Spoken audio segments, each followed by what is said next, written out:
Everybody is talking now about this one rule for artificial intelligence, like magic wand that will fix everything. So let's slow down, take breath, and look at what is actually on the table. Trump goes online and says, this week he will sign executive order that creates single national approval system for AI. One rulebook, not 50. If company wants to launch some AI product, they should not, in his words, need 50 approvals every time they want to do something. And he adds this dramatic line that if states keep making their own rules, AI will be destroyed in its infancy. So what is he really trying to do? He's trying to pull the entire regulatory steering wheel away from the states and lock it in Washington, D.C. Right now, the reality is messy on purpose.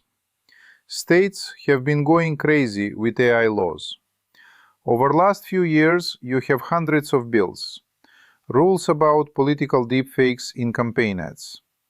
Rules about non-consensual sexual deepfakes. Rules saying social networks must label or remove AI lies about elections. Rules against algorithmic discrimination in hiring, lending, insurance. Some laws define when you must disclose that bot is not a human. Others set duties for companies deploying powerful models. This happened because Congress, at federal level, moves like sleepy elephant. The technology runs ahead, scandals pile up, and state lawmakers say, fine, if Washington does nothing, we will do something for our voters. In American system, this is normal. They even have nice phrase, states as laboratories of democracy. Translation. You try 10 different approaches in 10 states, you see what works, maybe later you scale up. For big AI companies, this is nightmare. They look at the map and see 50 potential legal minefields. One state says, label deepfakes. Another says, no discriminatory AI decisions. Another wants audits and safety plans for big models. For a company that wants to deploy same system everywhere, this is expensive and risky. So they lobby for harmonization, one national framework, regulatory clarity. Beautiful words that usually mean, please give us one door to knock on in Washington with rules we helped write. If you read between lines of the leaked drafts and the background briefings, the order does three big things. First, it tells the Justice Department, build special machinery to attack state AI laws. Something like an AI litigation task force, whose job is to argue in court that state rules interfere with federal policy and with interstate commerce. The message to states is, if you pass strong AI law, we will meet you in court, with federal lawyers and deep pockets. Second, it plays with money. Federal government gives states huge amounts of funding for research, infrastructure, education, security. The new AI strategy already hints, if state is hostile to AI, if its laws hinder innovation, maybe it should get less federal money for tech and economic development. In practice, this is not simple switch you flip, because Congress controls much of the budget. But even threat to consider your AI laws when giving grants is signal. Behave or you drop in the line. Third, it pushes national regulators like the Trade and Communications agencies to write federal rules about AI transparency, labeling, consumer protection. Once these federal rules exist, the administration will argue that they occupy the field and leave little room for states. Lawyers call this preemption. In normal language, Washington writes the main recipe, local cooks are not allowed to add too much spice. Now, important point. An executive order is not magic paper. President cannot just say, state laws are cancelled, and make it so. American system has this constant wrestling match between federal power and states' rights. Courts will ask, did Congress actually give the president or the agencies this authority? Are you using funding threats in constitutional way? Or are you basically trying to blackmail states? This is why earlier attempt to sneak a 10-year ban on state AI laws into a giant budget bill exploded in the Senate. Almost every senator, both parties voted to kill it. They smelled political dynamite. Also notice who is resisting now. It is not only Democrats or digital rights people. A lot of Republican governors and senators who talk all day about federal overreach suddenly see federal government telling them you cannot protect your voters from deepfake porn or AI scams because it might bother one big model company in San Francisco. For them, this is poison. Many of these people want to look tough on tech exploitation, tough on election integrity, tough on big woke corporations. They will not happily hand this topic to Washington. So politically, Trump is trying to ride two horses at the same time. On one horse, he tells industry, I will free you from crazy blue state rules. I will make sure China does not beat us. I will unleash innovation. On the other horse, he tells his base, I am defender of states, of local control, of your children against sick online content. At some point, these two horses pull in different directions. From legal perspective, if this order goes where the drafts suggest, it becomes invitation to massive litigation. States will sue, saying, you are abusing spending power.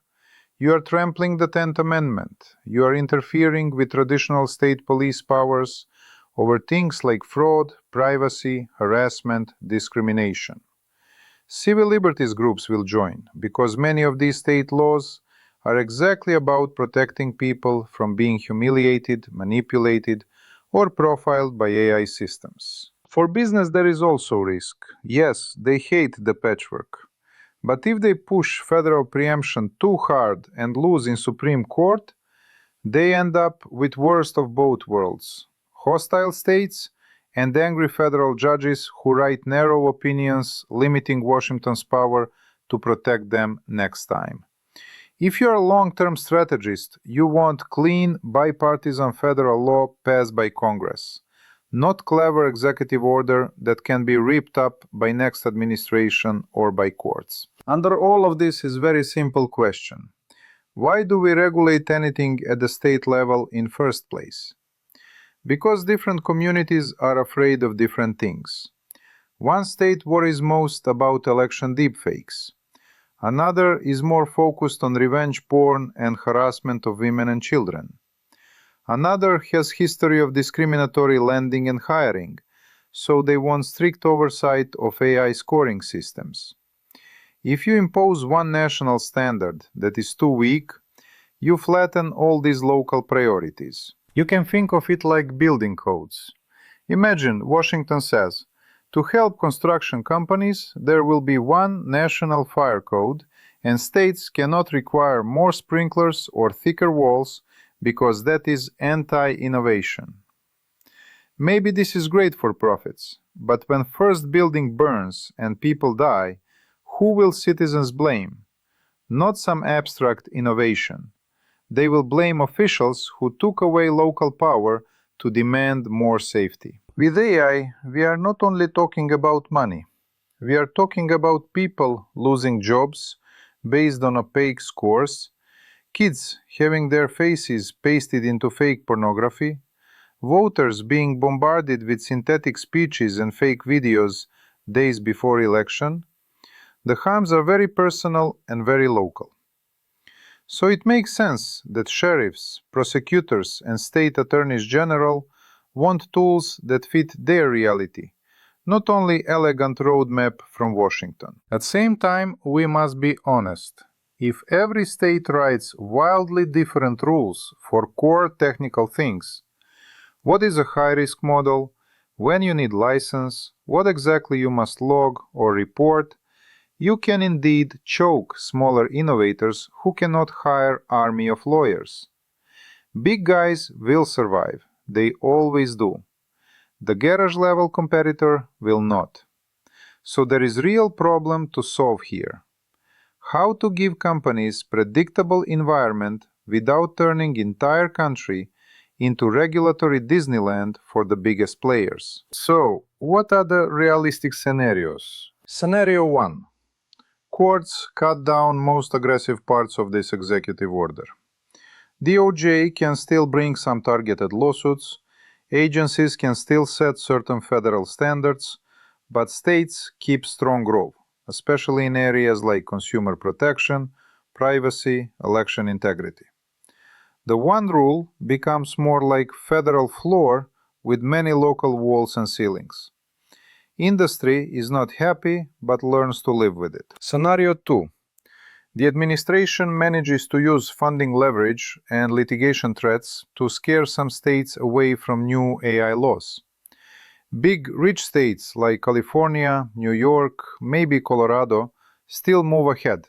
They have enough economic weight and legal talent. Smaller or poorer states think twice. Do we really want to risk our federal grants for the sake of one AI bill? You end up with de facto two-tier map. Some states aggressive on AI regulation, others kept quiet by fiscal pressure. Scenario 3, the most rational but maybe least likely. Congress eventually wakes up and passes real AI legislation. Not 1,000-page monster nobody reads, but basic national protections. Clear liability rules for certain harms, transparency requirements, maybe sector-specific safeguards for elections, kids, employment, finance. On top of that, states can still add stricter rules in certain areas, like we already see with environmental or privacy law. This takes longer, but is more stable than presidential pen. What is the lesson in all this? When you hear one rule, your brain should automatically translate it into one center of power. Then you ask, whose hands are on this center? Who gets to whisper into its ear every day? The victims of deepfake abuse? The small business owner hit by algorithmic error? Or the companies whose business model depends on moving fast and breaking, well, hopefully not everything. Geography does not care about your feelings, and technology does not care about your rights. They are just facts and tools. The whole fight over this executive order is about who will sit between these cold forces and you. A regulator close to home, or a distant office in Washington that hears industry lobbyists much more than it hears you. This, in the end, is not story about robots taking over. It is old story about power deciding where it wants to live.